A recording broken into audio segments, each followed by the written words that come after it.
Assalamualaikum warahmatullahi wabarakatuh. Salam hormat saya kepada Bapak, Ibu, Dewan Guru yang saya hormati. Saya pikir, selain memberikan modul, pelaksanaan kegiatan, saya, perlu memberikan penjelasan agar teman-teman, dapat, lebih memahami modul, pelaksanaan PNS kali ini. Modul pelaksanaan PNS ganjil yaitu pencapaian nilai semester. Dengan tema merancang inovasi, kembangkan konsep, unggul berkemajuan. PNS ini merupakan bagian dari KSP SMP Muhida Makassar untuk tahun 2005-2026 yang insya Allah akan kita laksanakan pada tanggal 8 sampai 13 Desember 2020. Bapak Ibu sekalian, pendahuluan, mengapa harus PNS? Inovasi dalam pelaksanaan pendidikan sangat ditekankan dalam hal ini pada proses pelaksanaan pencapaian nilai akhir siswa. Maka disusunlah konsep yang memberikan ruang lebih kepada para pendidik dalam menggunakan metode evaluasi untuk mengukur pencapaian pembelajaran siswa dengan baik, mengabaikan apa namanya dengan tidak mengabaikan penilaian-penilaian yang lain. Pada poin ini ada 4, ketentuan umum merupakan acuan pelaksanaan PNS secara umum, kepesertaan, kemudian Dewan Guru dan Tenaga Pendidik, laporan hasil PNS. Bapak Ibu sekalian, kurikulum satuan pendidikan KSP tahun 2025-2026, pelaksanaan asesmen itu meliputi 3 sistem diantaranya. 1. Asesmen diagnostik di awal tahun pembelajaran. Yang kedua ada asesmen formatif pada proses pelaksanaan pembelajaran dan asesmen sumatif untuk evaluasi ketercapaian nilai akhir. Untuk itu dilaksanakan pencapaian nilai semester yang kita singkat dengan PNS. PNS dilaksanakan sebagai wujud kegiatan dalam menutup PBM selama semester ganjil pada tahun pembelajaran 2025-2026 dan portal penarikan IPP siswa itu sendiri. Ya. Market Operational System, pencapaian nilai semester atau prosedur pelaksanaan pencapaian nilai semester tahun pelajaran 2025-2026 ada 4. Yang pertama ketentuan umum pelaksanaan PNS ganjil 2025-2026. Terdapat ketentuan umum diantaranya waktu pelaksanaan, tempat dan lain-lain. Kemudian kepesertaan merupakan bagaimana prosedur keikutsertaan siswa dalam kegiatan ini, kemudian untuk GTK bagaimana guru dan tenaga pendidik melakukan proses pencapaian nilai, dan kemudian bagaimana pelaporan dan pengarsipan, bagaimana guru melakukan pelaporan dan pengarsipan kegiatan. Ketentuan umum Bapak Ibu sekalian, kegiatan ini namanya PNS, pencapaian nilai semester ganjil 2025. Waktu kegiatan tanggal 8 sampai tanggal 13 Desember, tempat PNS dilaksanakan di kelas masing-masing siswa. Peserta adalah peserta PNS adalah siswa dan siswi SMP Muhammadiyah 2, pelaksana adalah tim pelaksana yang terdiri dari Dewan Guru dan Tenaga Kependidikan. Syarat tanda kepesertaan. Untuk pengambilan kartu peserta, siswa wajib memenuhi hal berikut.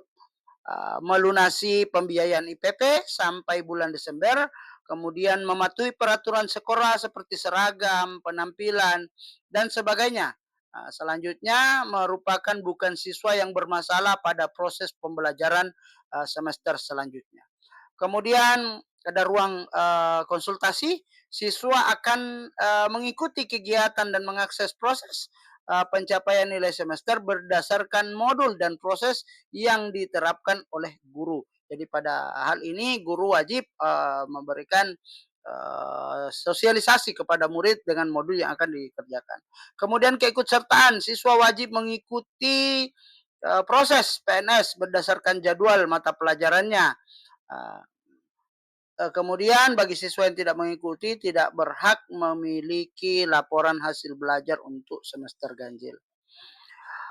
Alur tupoksi pendidik dan kependidikan. Satu, perencanaan Bapak Ibu. Guru dalam merencanakan persiapan PNS wajib memperhatikan rekap pencapaian nilai sementara siswa sehingga dapat mengetahui tindak lanjut dalam melakukan evaluasi terakhir. Pelaksanaan guru dalam melaksanakan kegiatan pencapaian nilai, guru dapat memilih metode pelaksanaan baik secara tertulis, observasi, diskusi dan sebagainya. Kemudian melakukan evaluasi dan laporan, guru melakukan pencapaian nilai akhir siswa dengan metode yang diterapkan oleh guru masing-masing dan menyusun laporan hasil pelaksanaan tersebut. Bapak Ibu sekalian, pada kesempatan ini PNS hadir dengan membuka ruang yang sebesarnya. Karena selama ini guru di ujung pembelajarannya diatur dalam aturan pembuatan soal, harus pilihan ganda dan sebagainya. Tetapi kurikulum merdeka memerdekakan Bapak Ibu guru menggunakan metode apa saja. Metode bagaimana tolak ukur untuk menilai capaian pembelajaran siswa. Ada berbagai mata cara metode yang dapat kita lakukan. Kemudian bagaimana susulan laporan dan pengarsipannya? Satu, di dalam laporan ada KKM siswa atau KKTP siswa Bapak Ibu guru. Kemudian tujuan pembelajaran dalam satu semester, berapa tujuan pembelajaran yang kita siapkan. Kemudian ada LKPD atau modul assessment. Metode yang kita gunakan dituangkan dalam pelaporan tersebut. Apakah itu soal tertulis, atau soal lisan, atau observasi, atau unjuk kerja, modulnya atau LKPD-nya diturut dilaporkan. Kemudian ada DKTP, pencapaian nilai siswa, hasil dari nilai itu sendiri yang dilakukan oleh murid. Kemudian guru wajib melakukan refleksi, memberikan tolak ukur. Apabila ada murid yang mengalami peningkatan berawal dari peak, kemudian mengakhiri semesternya, merubah konsep belajarnya, kategori indikator pembelajarannya menjadi dasar. Itu merupakan perkembangan. Dan refleksi itu merupakan portal untuk menyampaikan peningkatan tersebut. Kemudian penutup, guru memberikan masukan dan saran dalam pelaksanaan PNS. Alokasi waktu. Bapak Ibu, alokasi waktu untuk pelaksanaan PNS tidak mengganggu alokasi waktu proses pembelajaran guru masing-masing di kelas untuk 1 pekan. Cuman kali ini biasanya kayak 5 pelajaran bahasa Indonesia 5 JP itu dibagi 2 kali pertemuan. Kali ini tidak, karena ini proses pencapaian nilai. Kenapa berbeda-beda Bapak Ibu sekalian? Kenapa? Karena masing-masing JP adalah bagian tanggung jawab guru, bagian alokasi waktu yang telah ditetapkan dalam kurikulum untuk proses pembelajaran. Bahasa Indonesia 5 JP, matematika 4 JP, dan sebagainya. Banyaknya ruang waktu dapat digunakan oleh guru untuk melakukan evaluasi pencapaian nilai. Karena kalau misalnya cuma 2 jam Bapak Ibu lalu melakukan proses praktek yang satu demi satu naik tampil, kalau seperti itu maka tidak akan cukup dengan waktu jam seperti yang biasanya. Makanya kami membagi proses kepada masing-masing guru bagaimana melakukan proses penilaian dengan metode masing-masing. Ini jadwal Bapak Ibu, masing-masing jadwal nanti bisa portal akan dikirimkan ke grup WA masing-masing, grup WA sekolah masing-masing. Bagaimana metode pencapaian? Bapak Ibu sekalian, seperti yang saya sampaikan, metode pencapaian nilai semester ada 6 metode. Boleh dengan tertulis. Ibu bikin soal dan sebagainya, baik online maupun offline. Boleh juga tes lisan. Walaupun hanya 5 nomor, tapi satu demi satu untuk mengukur siswa, langsung tampil dan tanya satu demi satu, itu tes lisan. Saya pikir buku Ibu Guru dan Bapak Guru jauh lebih memahami itu. Proyek akhir atau portofolio atau kinerja, dan terakhir atau menggunakan metode observasi. Penilaian dan pelaporan Bapak Ibu sekalian. Kalau 1, 2, 3 saya pikir sudah saya jelaskan.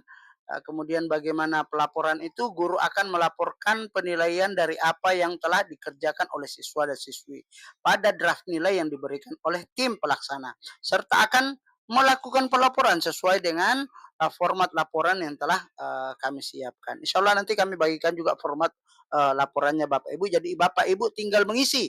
Laporan sudah dicetak, di-print dan sebagainya, masing-masing guru akan mendapatkan. Bapak Ibu hanya tinggal mengisi. Bagaimana mengisi nilai? Kembali kepada portal SIN di ujungnya itu adalah capaian nilai akhir, itu yang dibikin dalam sebuah pelaporan.